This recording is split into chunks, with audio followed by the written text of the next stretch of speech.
Ah, bonjour à tous, de retour avec un nouveau petit article sur l'électroculture.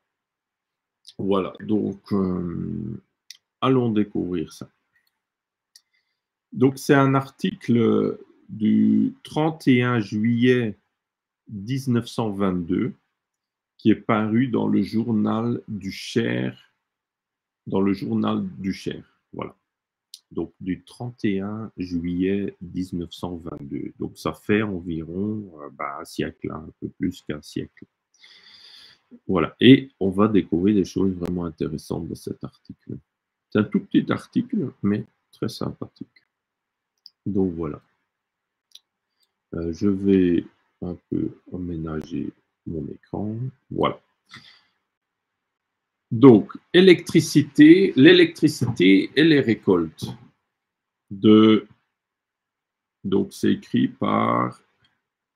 Ah, il n'y a pas l'auteur là. Voilà, mais ils en parlent au début.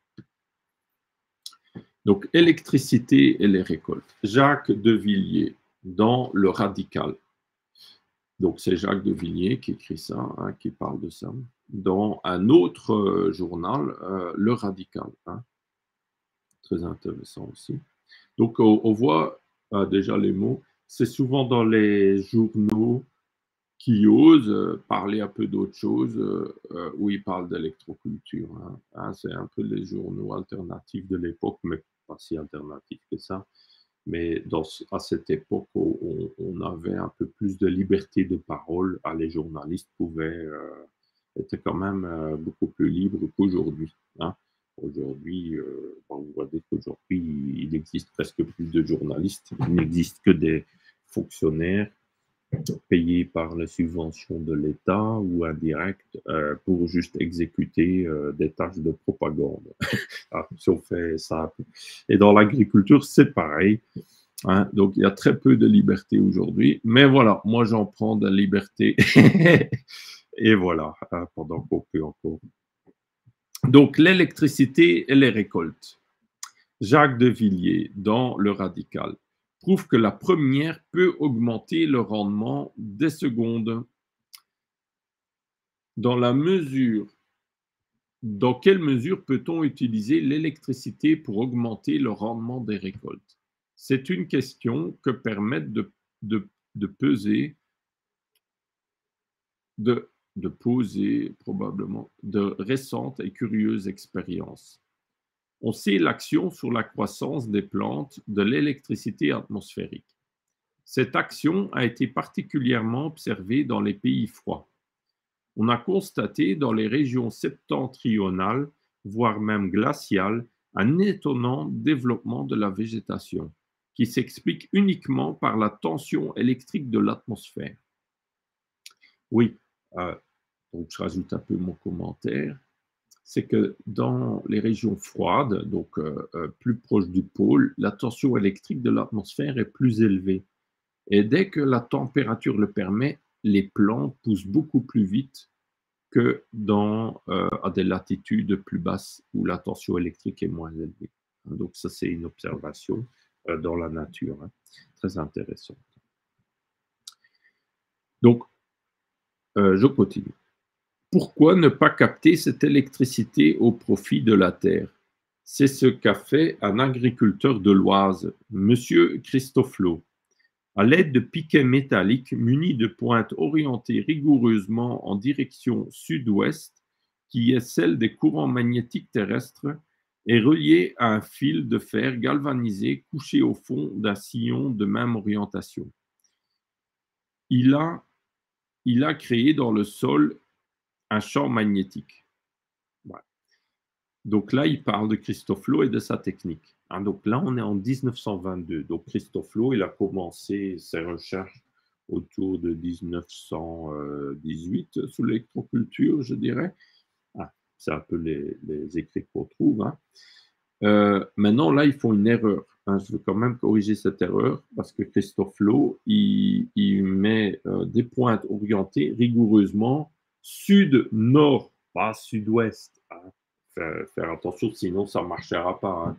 Hein, et ça, vous le retrouvez dans tous les autres articles et dans ses propres écrits et dans son livre après. Hein. Donc, je vous dis ça parce que pour ne pas vous induire en erreur, les journalistes, vous les connaissez, ils écrivent souvent plein d'erreurs. Il ne faut jamais prendre les articles, les informations dans les journaux, les magazines, comme ça, tout pour comptant. Il faut toujours réfléchir et vérifier. Sinon, sinon vous trompez souvent. Hein, parce que parfois, ils mettent même des erreurs exprès. Hein, donc, il faut quand même faire attention. Même en sciences. Voilà. On continue. Voilà. Donc, il a ainsi pratiqué une véritable antiseptie du sol, détruisant les microbes et les parasites, développant au contraire l'action des ferments fertilisables azotés naturels. Donc ça, c'est, on va dire, une hypothèse, hein, que ça détruit les microbes et les parasites. Non, moi, je ne dirais pas ça. Cette technique-là ne détruit pas, mais donne avantage, stimule la bonne microbiologie, on va dire. Vous voyez? Et donc, du coup, la microbiologie de putréfaction, les mauvais qui créent les maladies, ils ne se développent pas. Parce on aura créé un milieu de plus haute énergie vitale, hein, avec des meilleures conditions électromagnétiques, on va dire, qui font que c'est les bonnes, les ferments, on va dire, typiques de la fertilisation qui se développent. Hein. Comme ils disent, là, les ferments fertilisables azotés naturels. Donc, par exemple, avec l'ajout de basalte, il a été prouvé, par exemple, c'est une technique d'électroculture aussi que je conseille, que vous trouvez dans mon livre Électroculture et paramagnétisme. Hein, donc, je vais vous le montrer là tout de suite. Hein, donc là, dans mon livre Basalte et paramagnétisme, dossier d'électroculture, vous trouvez qu'en ajoutant du basalte, que les plantes, comme les haricots, les plantes fixatrices d'azote, ils font beaucoup plus de nodules fixatrices d'azote. Donc, c'est très intéressant. Donc, il y a beaucoup plus de microbiologie, de bactéries, de nodules de fixatrices d'azote qui se créent quand on ajoute du basalte paramagnétique au sol. C'est quand même intéressant. Donc, indirectement, en ajoutant de la roche, où là, Christophe Lowe, en stimulant le magnétisme terrestre avec ses antennes, ça va stimuler la présence d'azote dans le sol. C'est quand même intéressant, par des effets indirects, par le développement, la stimulation des bactéries fixatrices d'azote, des nodules sur les plantes fixatrices d'azote, par exemple. Donc, très intéressant. Hein. Voilà. Et tout ça, ça a été prouvé scientifiquement, hein, donc très intéressant. Voilà, on continue, on continue. Donc là, on est déjà presque un tout petit article, mais plein d'informations, hein, très intéressant. Partout, son procédé lui a permis d'augmenter largement ses récoltes. Un pas de plus a été fait par M. Saint-Breton, directeur des recherches et inventions, qui, à Belém, a employé l'électricité artificielle. Il a pris pour champ d'expérience 2 terrains de 12 mètres sur 9 mètres, l'un sans préparation, l'autre préparé. Sur ce dernier, il tend un filet métallique constitué par un réseau de fils d'acier de 2/10 de millimètre de diamètre, tendu à 35 cm d'écartement. Ce réseau est relié à un appareil producteur d'électricité à haute tension, constitué par un transformateur d'une puissance de 3 kW. branché sur le secteur alternatif de 110 volts. Il envoie sur les fils des effluves pendant 4 heures. La parcelle électrisée donne les résultats suivants par rapport à celle qui ne l'est pas. Laitue, 10 kg 715 contre 7 kg 300. Donc ça doit être sa récolte totale de laitue, hein, un certain nombre de laitues. Donc 10 kg 715 grammes contre 7 kg 300. Donc ça fait un peu plus de 3 kg en plus. Hein. Donc sur 10 kg, ça fait 30% en plus. Hein. Environ.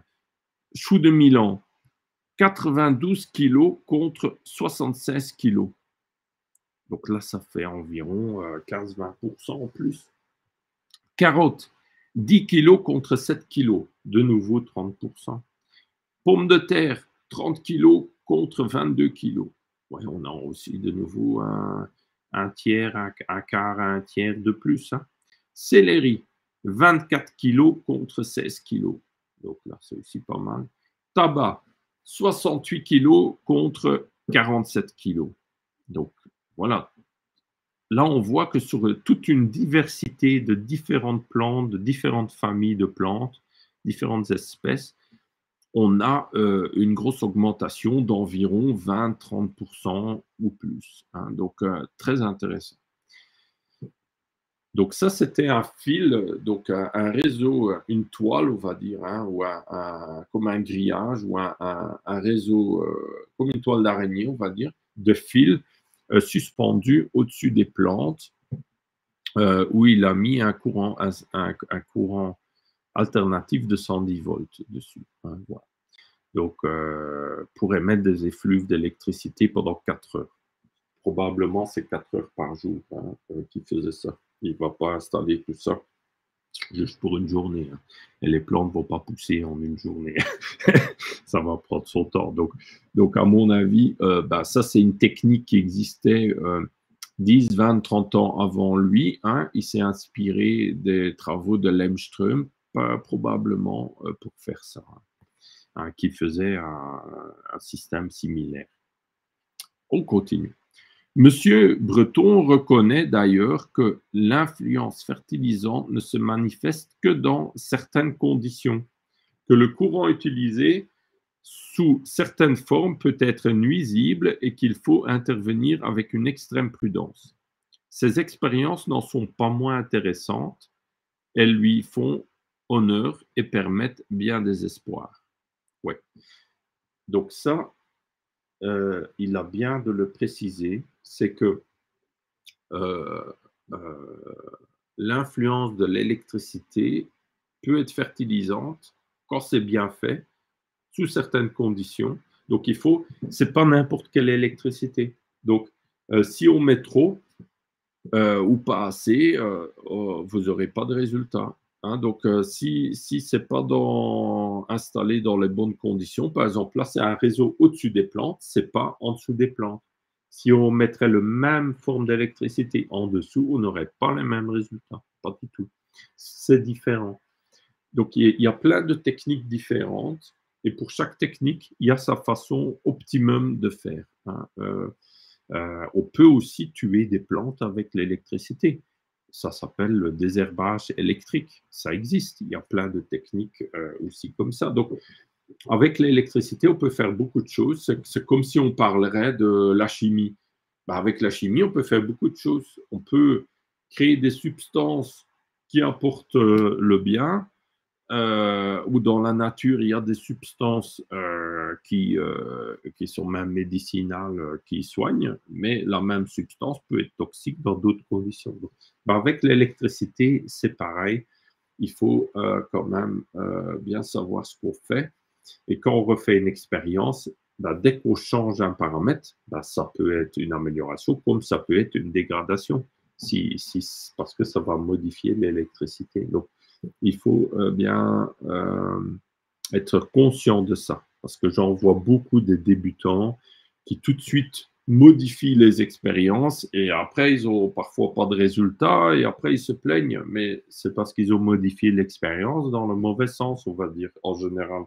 Donc, si on veut les meilleurs résultats, faisons déjà comme ceux qui ont l'expérience et ont eu des résultats le font. On reproduit d'abord ce qui marche et après on adapte si on veut. Parce que si on adapte tout de suite d'emblée sans avoir jamais fait une expérience positive, bah alors on met toutes ses chances de son côté pour rater. Et donc, moi, je vais vous aider à mettre toutes les chances de votre côté pour réussir, parce que c'est comme ça, quand vous pouvez après voir les résultats, bah alors ça vous encourage encore plus et alors ça vous encourage aussi à partager vos résultats tout autour de vous. Voilà. Ben voilà, voilà, je voulais vous partager ça, hein. Donc c'est un petit article, hein, mais vous voyez très intéressant, hein, où on parle de Christophe Lowe déjà, on parle d'une autre expérience de Monsieur Breton, hein, c'est ça, hein, Breton, ouais, Breton, et et où il parle aussi des résultats, hein, donc très intéressant. Voilà, voilà. Ben, je vous souhaite bonne continuation et aux prochains articles que je vous partage autour de l'électroculture, hein. Donc, à tout bientôt. Au revoir. Donc, et le petit générique.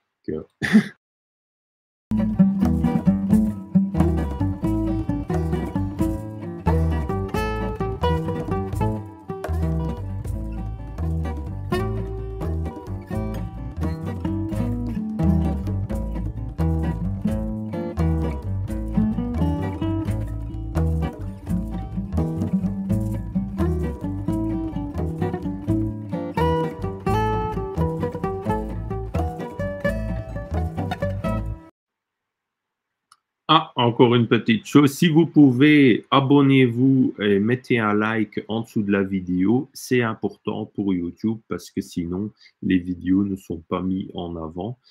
Et comme je ne monétise pas ma chaîne, moi je refuse toute publicité. Après, si YouTube en met dessus, c'est pas moi qui l'ai autorisé, hein, mais voilà. Le problème alors, c'est que YouTube et Google met les vidéos en arrière comparé à d'autres vidéos monétisées d'autres. Vous voyez? Mais moi, j'aimerais éviter toutes ces pubs intempestifs qui nous dérangent tous finalement, hein. Donc, j'aimerais pas rentrer là-dedans, mais si les vidéos ne sont pas mises en avant, je serais peut-être obligé quand même de le faire, sinon ça sert à rien de faire des vidéos. Mais voilà, mettez un like, partagez, et ça permet d'éviter tout ça, toutes ces publicités, hein. Voilà, merci à vous tous. Au revoir, à bientôt.